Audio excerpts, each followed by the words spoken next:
Hi there, my name is Sheila Farher Gemma, and I am the founder of Connected Sponsors. In the following podcast, I talk about sponsorship and how to find sponsors, how to manage them, and how to create those amazing strategic partnerships and win-win relationships with them so that keeps them coming back time after time again. If you want to hang out with me more, you can find me on my free Facebook page. It's called How to Find and Manage Sponsors. On there, we have like a very active community of people who are working on sponsorship and looking to have success with sponsorship. See you there. Bye now.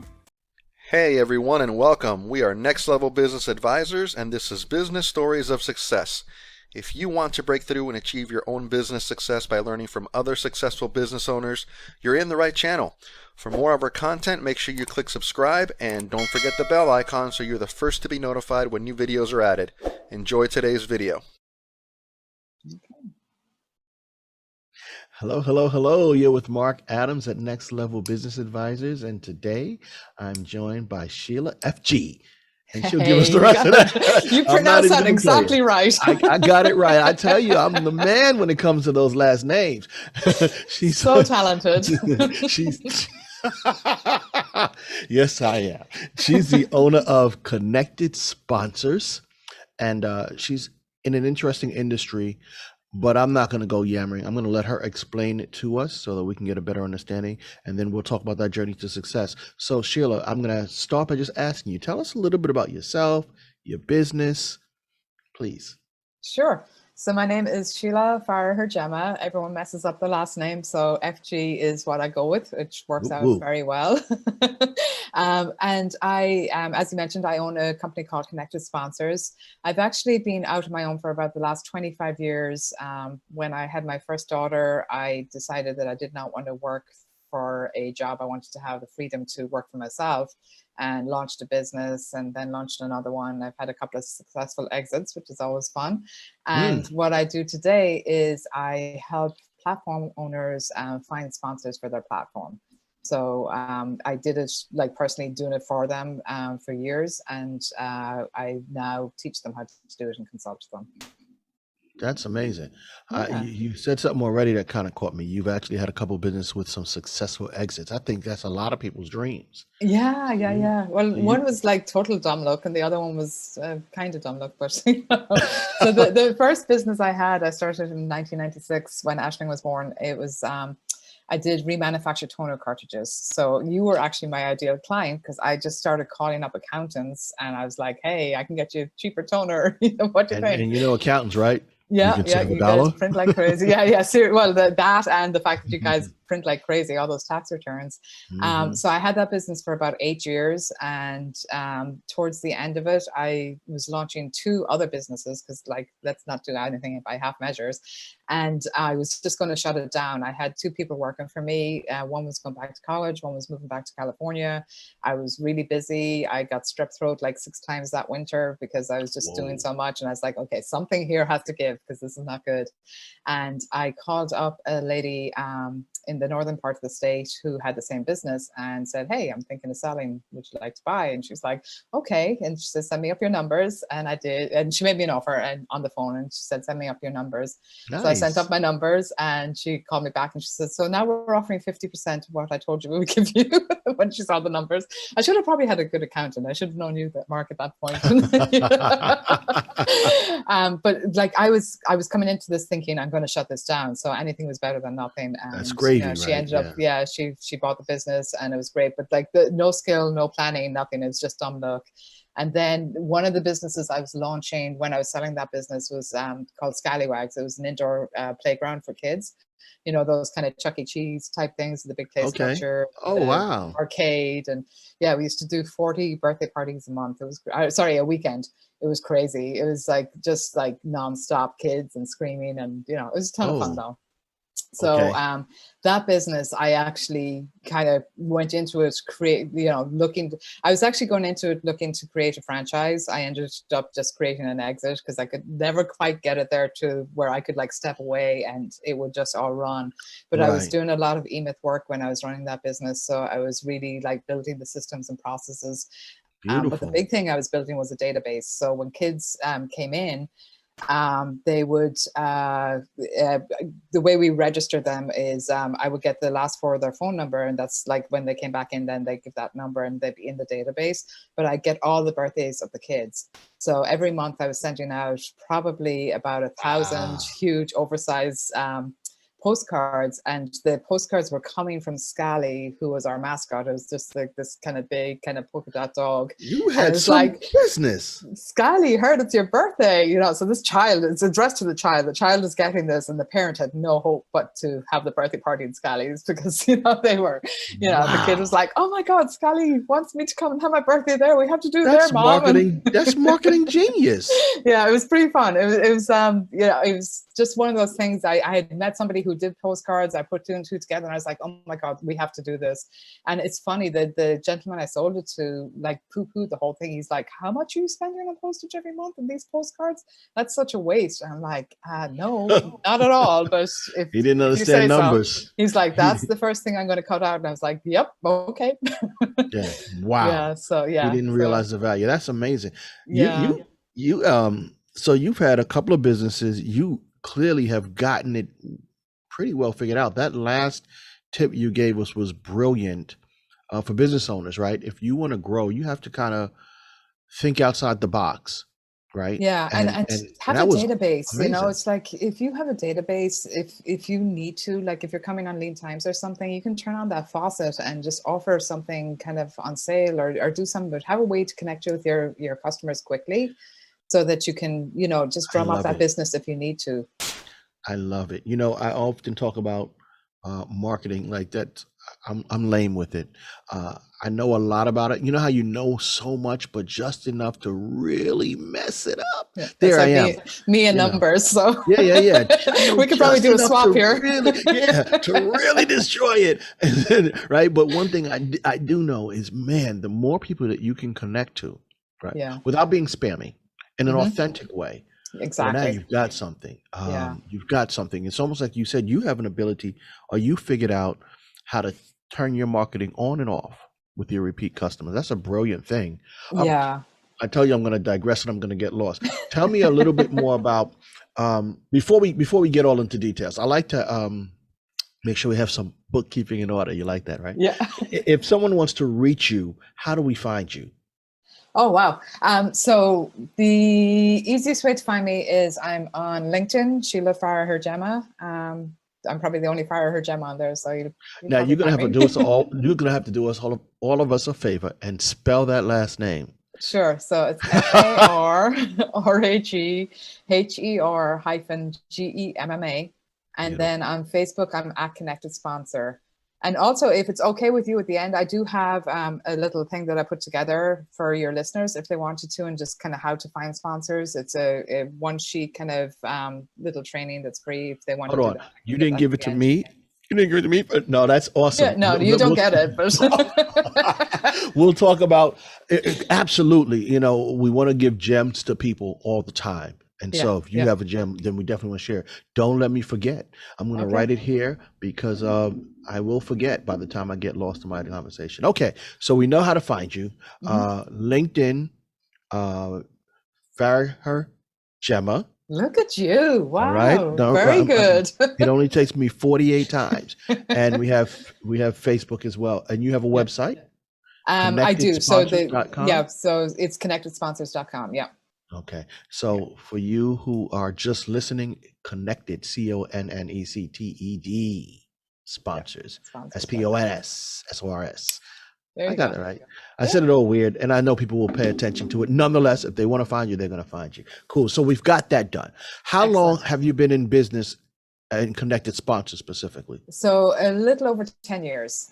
So it's kind of started as a funny story. Kind of started not even as a business. I was in another business with a friend of mine, Deanna Rogers, called Affiliate Mastermind Group, and we were running events for people who did joint ventures and book speakers and that kind of thing.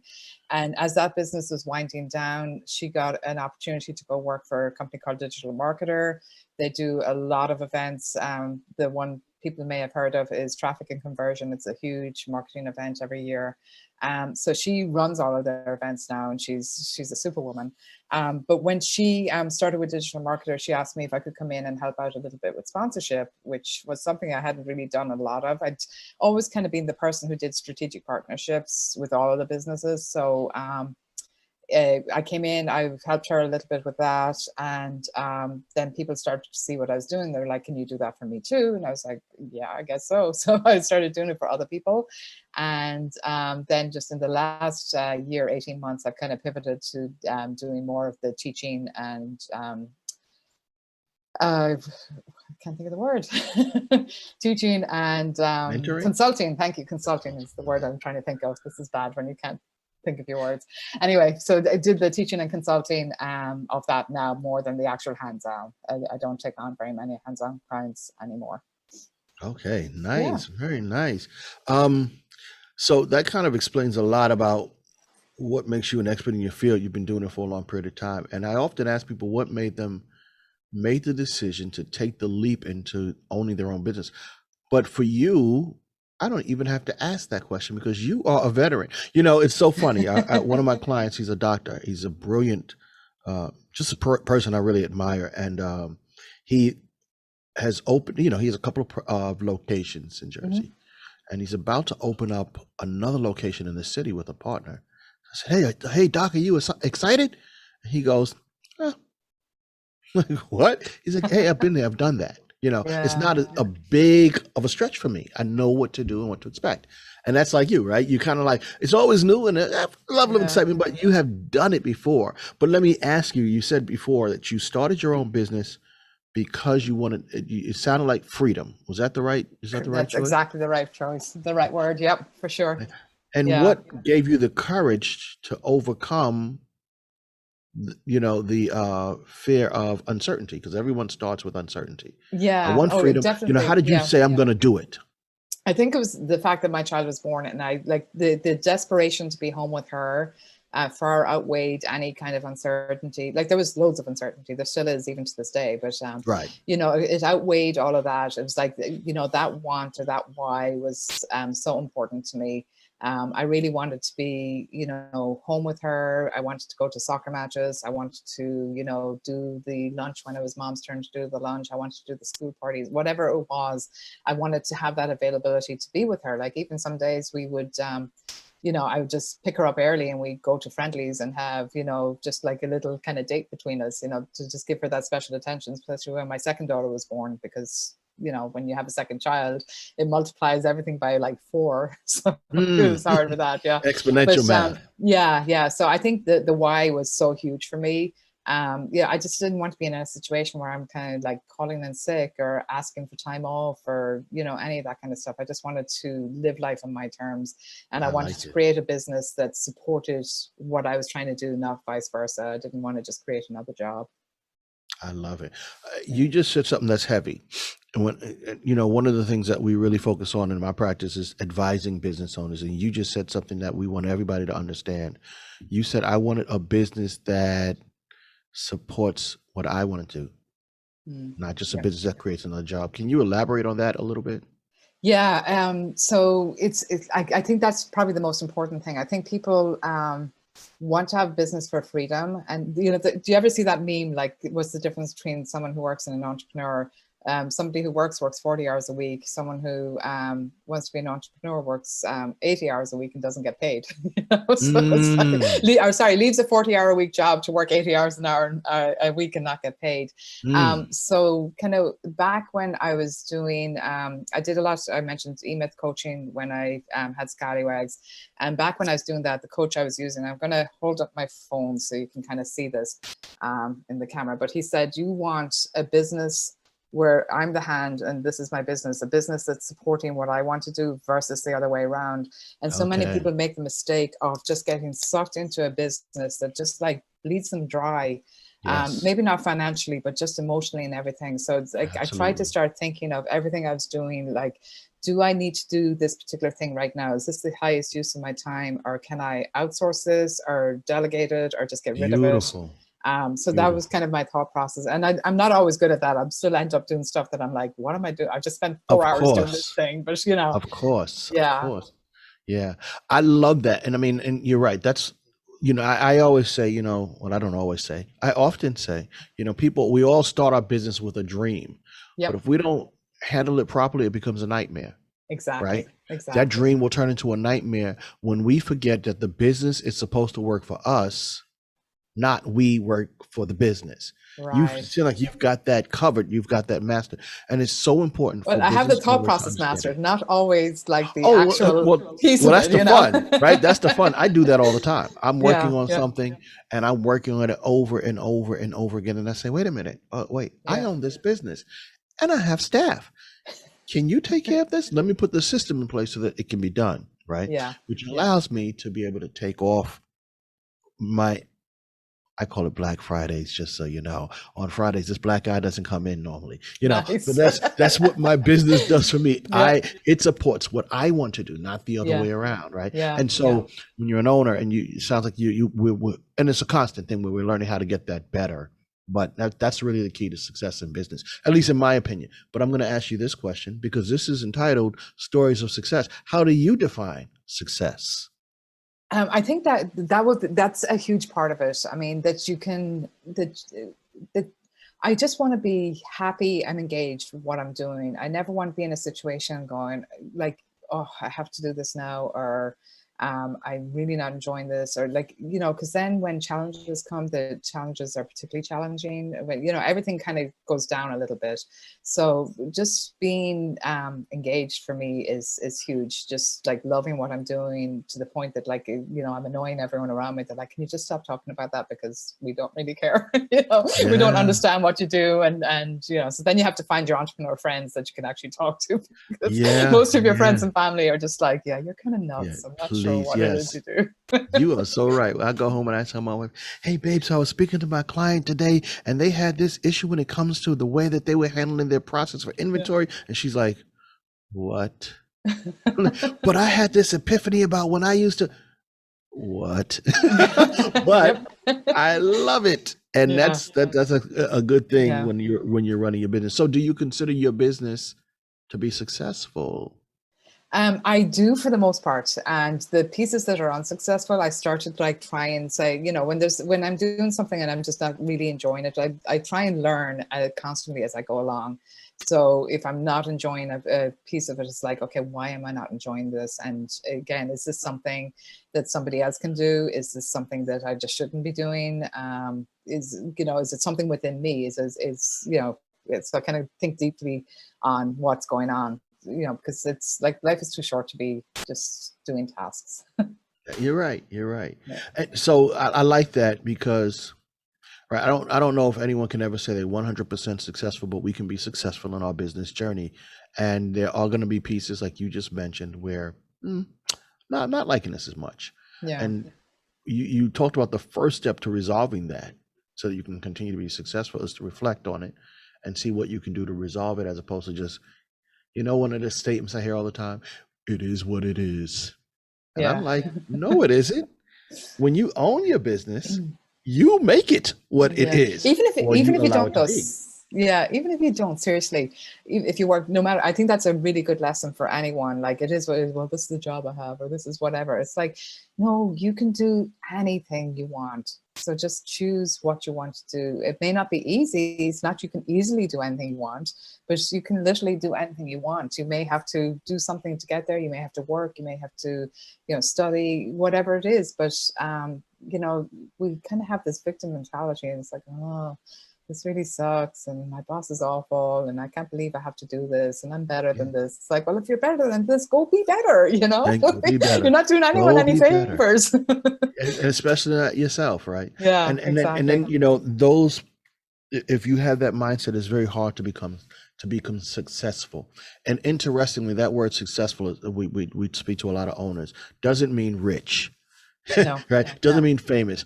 Yeah. It's unique to you, whatever success means to you.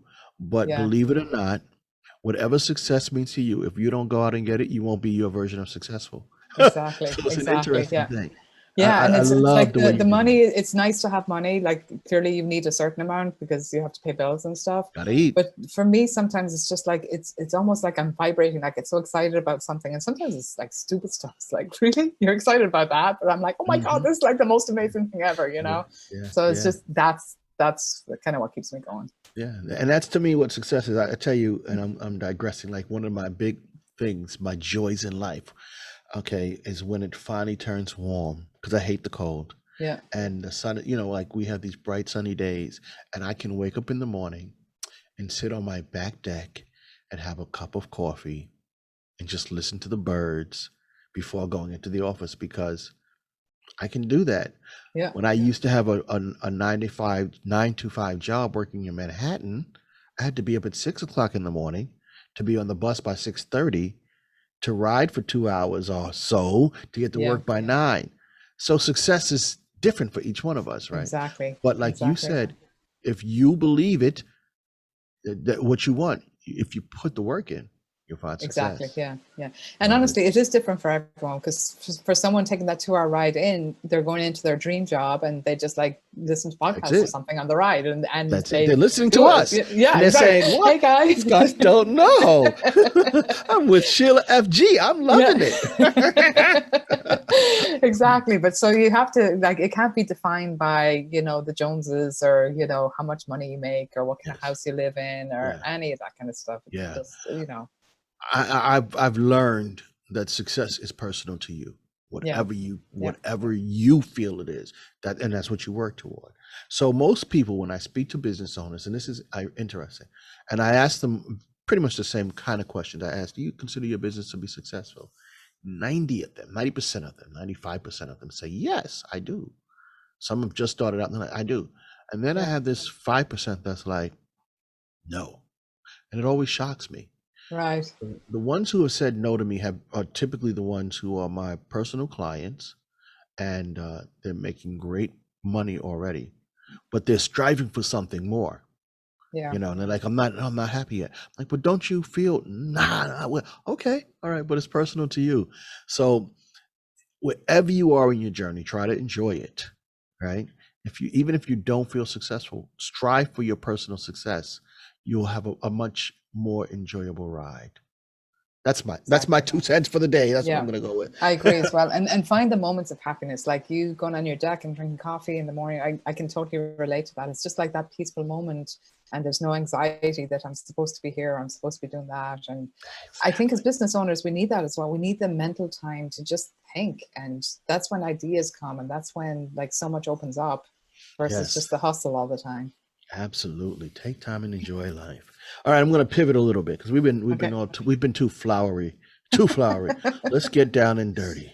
Okay. What's one big mistake you've made in your business journey?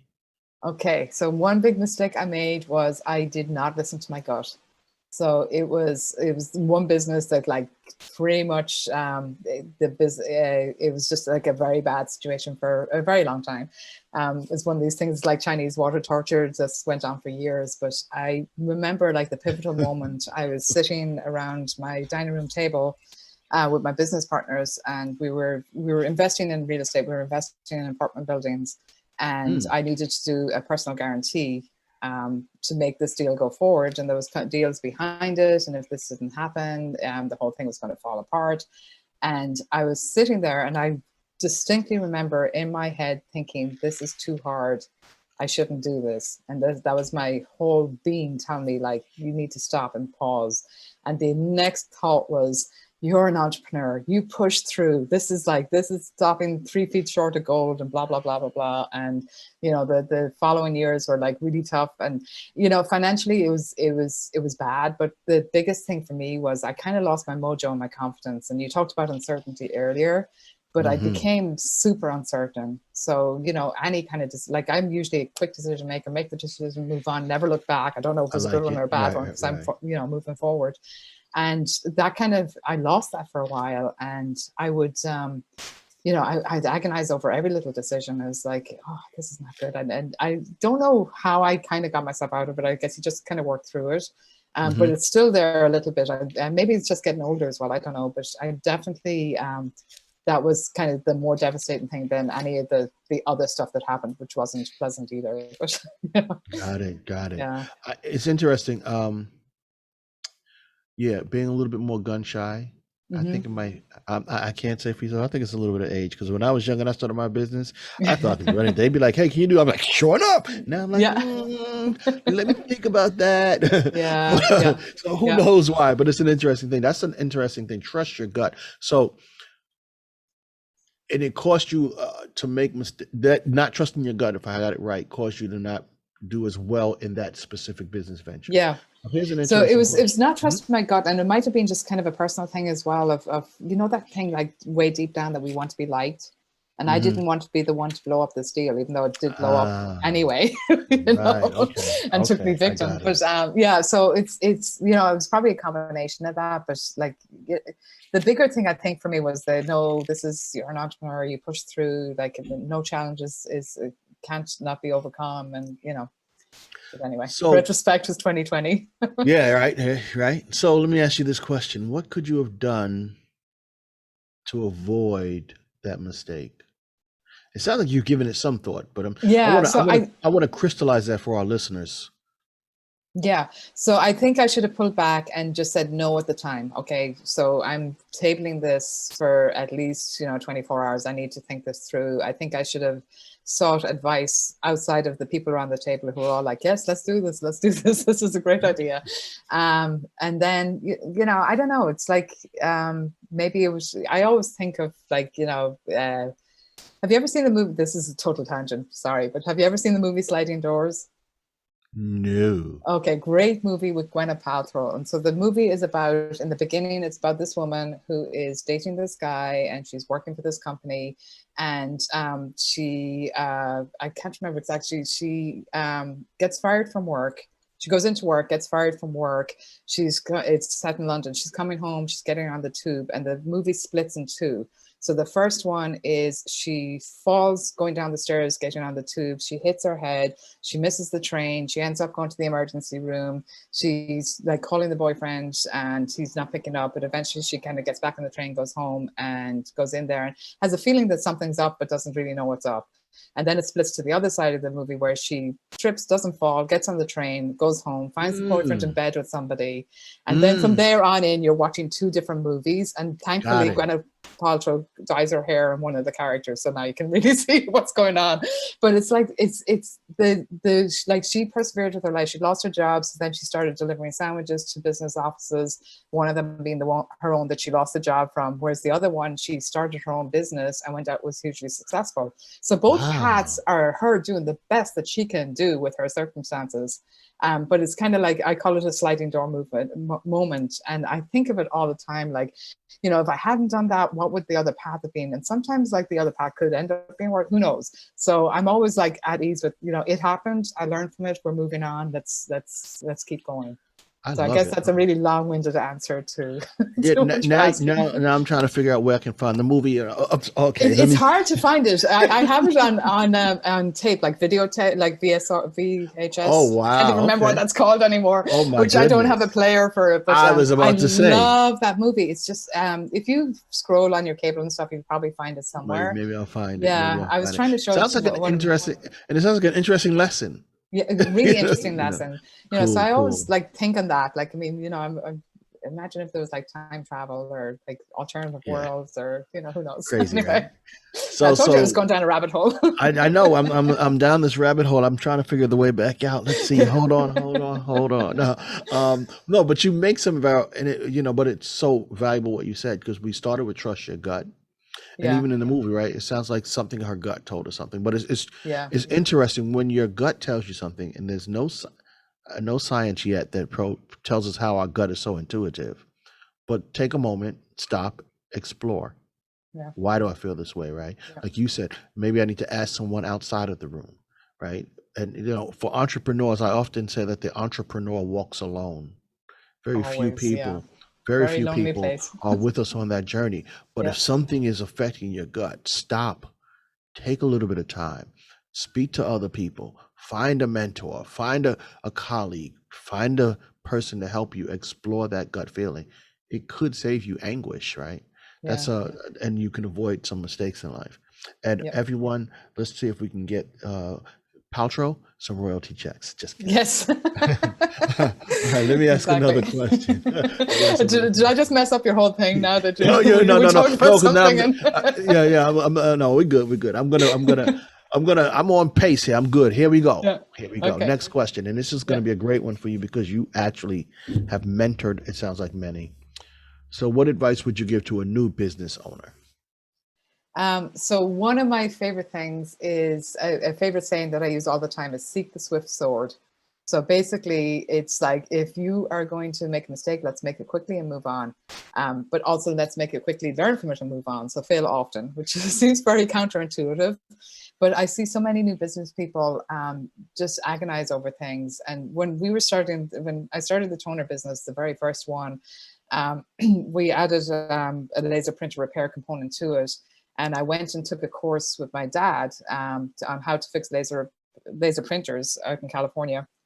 And there was a guy at the course, and he was talking about how he's going to build this perfect workshop, and he was going to have this whole workflow stream set up, and blah, blah, blah, blah, blah.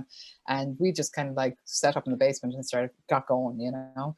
And then about 6 months later, there was like an industry event, and we were at it again, and we met the guy again, and he's still talking about how he's setting up the perfect workflow and, you know, workshop and all this kind of stuff, and hadn't started.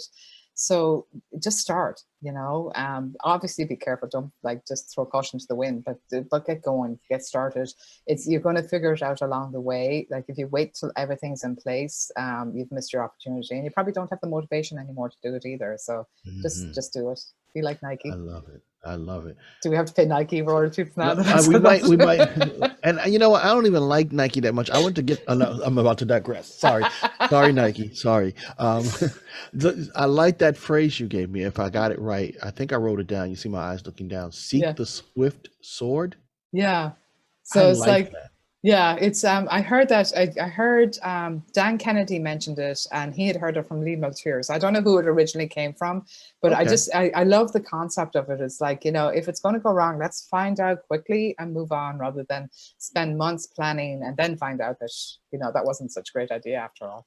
I like that. And that's a valuable for business owners, especially those who are not yet started and they think they have a great concept. Yeah. And, you know, I've talked to business in this air quotes, if you're listening and not watching, air quotes, business owners who have a brilliant concept, and it's been in conceptualization for the last 3 years. Yeah. You know, that is one of the big mistakes that happens with brand new business owners, or people who have a concept. It never comes to fruition because they're seeking perfection, right? Yeah.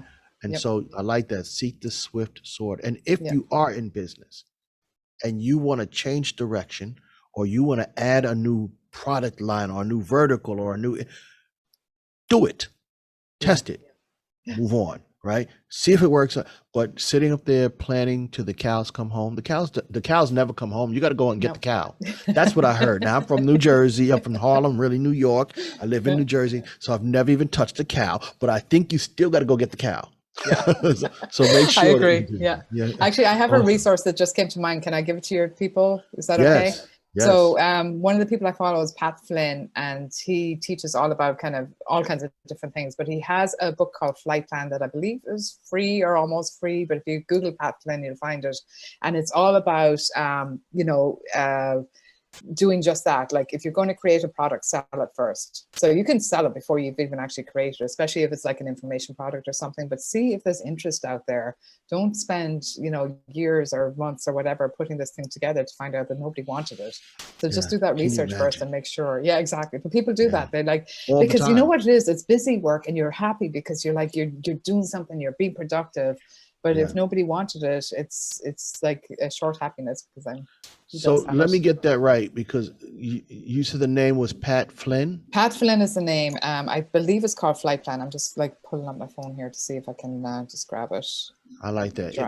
If you want to sell, you said if you want to sell a product. You just try and sell it. Try and either sell it first, or actually at least sell it first. And I've heard that too. I mean, and I just would love to get. I'm gonna if you're listening, ladies and gentlemen, just rewind 10, 20, 30 seconds now, because that statement was very, very important, right? And it's about that Will It product. Fly? Sorry, Will It Fly is the name of the Will book. It Fly? Yeah. I'm Sell passionate. it first. And that is a hard concept for many to understand who have not done it, right? To sell it before it's built. Sell it before you create the course. It's a hard concept for people to conceptualize, but you're so right. So many people spend the whole year creating the perfect course, and then they sit back and they go, okay, now I'm going to sell it, and no one says, oh, I don't want that. What is that? You're going to teach me how to wash dishes. I don't want to, but I've got this course. No, I don't need it. Sell it first, and then you build it. And you know what? If you sell it first, it'll force you to build it. Exactly. Well, then you're under pressure. And also, like, be honest with the people. Just say, I have the first module already done, and ask for their feedback. So, Mark, you just went through the first module. Is there something I could have done differently? What would you like to see in the second module? This is my plan. And you might be like, oh, I need to learn about this. And it's something that you didn't think that someone needed to learn about. But if people do, they do, Yes, I think we make things more complicated in our heads. Like, I know are not complicated enough, maybe. It's like when you've done something so much, you don't remember the actual steps to it. It's just like, how do you do accounting? Oh, you just fill out the 1040 and that's that. So, no, but how do you do it? Absolutely. I love it. That's a nice gem. I love that. And it's called Will It Fly? I wrote it down. I might read it myself. I'm not selling anything today, but tomorrow I might want to sell something. And I don't want to spend 7 months building the course so that when everyone says, no, I don't. It's not going to fly. Interested. Yes, I love it. I love it. Let me ask you one more question. Sure. And this one is an interesting, I get interesting answers from folks.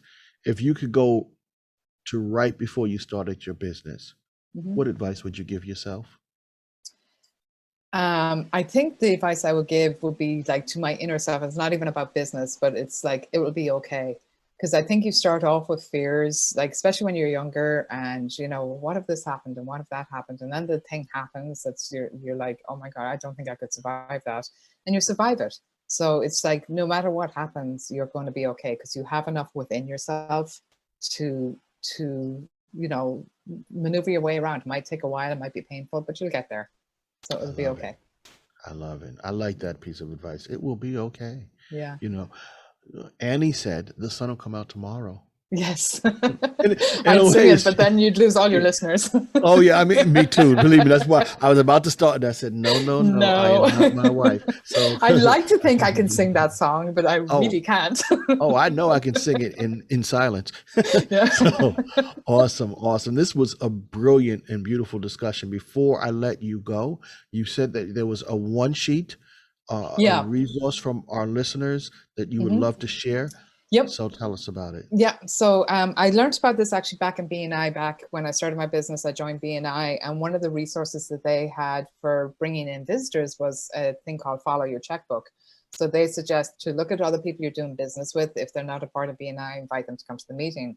So in terms of sponsorship, to me, that's like a really low hanging fruit, especially if you're teaching what you teach. I mean, if you're teaching what you do, is what do you spend money on every month? Who are the, like, what kind of technologies are you using? What resources do you need for you to do your business?